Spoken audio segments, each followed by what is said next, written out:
Hi friends, welcome back to my YouTube channel. അപ്പോൾ ഇന്നത്തെ topic എന്താണെന്ന് അറിയണ്ടേ? തരൂർ പറഞ്ഞു, കൊളംബിയ കേട്ടു. അപ്പോൾ നിങ്ങൾ വിചാരിക്കും എന്താണ് വിഷയം എന്നല്ലേ? അതുതന്നെയാണ് നമ്മൾ ഇന്ന് ഡിസ്കസ് ചെയ്യാൻ പോകുന്നത്.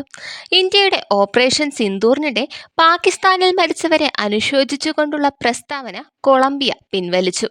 കോൺഗ്രസ് എം പി ശശി തരൂരിന്റെ ശക്തമായ എതിർപ്പിനെ തുടർന്നാണ് ഇത് പിൻവലിച്ചത്.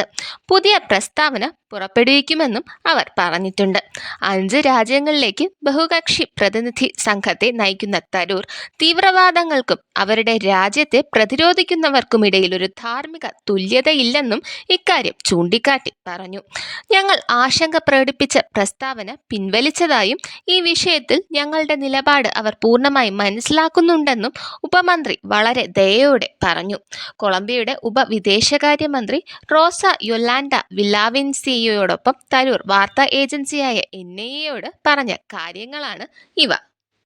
ഇന്ന് ഞങ്ങൾക്ക് ലഭിച്ച വിശദീകരണവും കശ്മീരിലെ യഥാർത്ഥ സാഹചര്യം, സംഘർഷം, എന്താണ് സംഭവിച്ചത് എന്നിവയെക്കുറിച്ചുള്ള വിശദമായ വിവരങ്ങളും ഉപയോഗിച്ച് ഞങ്ങൾക്ക് സംഭാഷണം തുടരാനും എന്താണ് സംഭവിക്കുന്നതെന്ന് ബോധവാന്മാരാകാനും കഴിയുമെന്ന് ഞങ്ങൾക്ക് വളരെ ആത്മവിശ്വാസമുണ്ട് എന്ന് വിദേശകാര്യ മന്ത്രി പറഞ്ഞു. കൊളംബിയയുടെ പിൻവാങ്ങലിനെ തുടർന്ന് മാധ്യമങ്ങളോട് സംസാരിക്കുകയായിരുന്നു അദ്ദേഹം. ഒരു വശത്ത് തീവ്രവാദികൾക്കും മറുവശത്ത് നിരപരാധികളായ സാധാരണക്കാർക്കുമിടയിൽ ഒരു തുല്യതയും സാധ്യമല്ല എന്ന തന്റെ നിലപാട് തരൂർ ആവർത്തിച്ചു. തെക്കേ അമേരിക്കൻ രാജ്യത്തിന്റെ മുൻ പ്രസ്താവനയിൽ ഇന്ത്യക്ക് നിരാശ തോന്നുന്നത് ഈ വ്യത്യാസം അവഗണിച്ചു എന്നതാണ് എന്ന് അദ്ദേഹം എടുത്തു പറഞ്ഞു.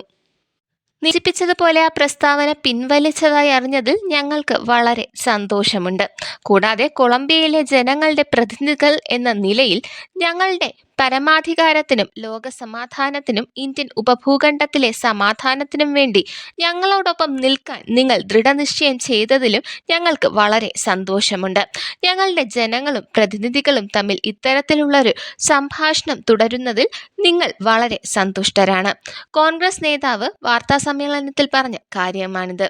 ശശി തരൂരിന്റെ നേതൃത്വത്തിലുള്ള പ്രതിനിധി സംഘത്തിലെ അംഗമായ BJP നേതാവ് തേജസ്വി സൂര്യയും കൊളംബിയ തങ്ങളുടെ മുൻ പ്രസ്താവന പിൻവലിച്ചതിൽ സന്തോഷം പ്രകടിപ്പിച്ചു. വിനോദസഞ്ചാരികൾ കൊല്ലപ്പെടുന്നതും തീവ്രവാദികളെ നിർവീര്യമാക്കുന്നതും തമ്മിൽ വ്യത്യാസമുണ്ട്.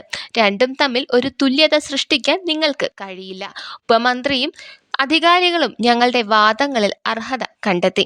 അവർ നേരത്തെ നടത്തിയ പ്രസ്താവന പിൻവലിക്കാൻ ഔദാര്യപൂർവ്വം തയ്യാറായി. ഇന്ത്യയുടെ നിലപാടിനോട് അവർ ഐക്യദാർഢ്യം പ്രഖ്യാപിച്ചു. അദ്ദേഹം NIA പറഞ്ഞ കാര്യങ്ങളാണിത്.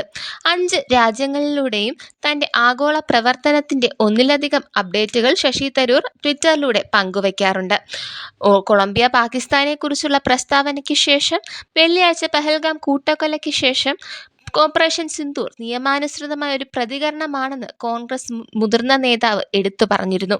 അതിൽ ഭൂരിഭാഗവും വിനോദസഞ്ചാരികളായിരുന്നു. തീവ്രവാദികൾ വെടിവെച്ചു കൊന്നത് 26 പേരെയാണ്. പ്രധാനമായും വിനോദസഞ്ചാരികളെയായിരുന്നു. ആക്രമണം നടത്തിയത് പാകിസ്ഥാൻ ആസ്ഥാനമായുള്ള ലഷ്കർ-ഇ-തൊയ്ബയുടെ ശാഖയായ ദി റെസിഡൻസ് ഫ്രണ്ടാണ്. ഇന്ത്യൻ ഓപ്പറേഷൻ സിന്ദൂർ നടത്തിയത് എന്തുകൊണ്ടാണെന്ന് 33 രാജ്യങ്ങൾക്കും വിശദീകരിക്കുന്നതിനായി ഇന്ത്യ ഗവൺമെന്റ് ഒരു ആഗോള പ്രവർത്തന ദൗത്യം ഏൽപ്പിച്ചിരുന്നു. 7 അംഗങ്ങളിൽ ഒന്നാണ് ശശി തരൂർ. ശശി തരൂരിന്റെ നേതൃത്വത്തിലുള്ള സംഘമാണ് വിശദീകരണവുമായി മറ്റ് രാജ്യങ്ങൾ സന്ദർശിക്കുന്നത്. അപ്പോൾ എൻ്റെ വീഡിയോസ് ഇഷ്ടപ്പെടുന്നെന്ന് വിചാരിക്കുന്നു. ലൈക്ക് ചെയ്യുക, ഷെയർ ചെയ്യുക, സബ്സ്ക്രൈബ് ചെയ്യുക. Thank you for watching.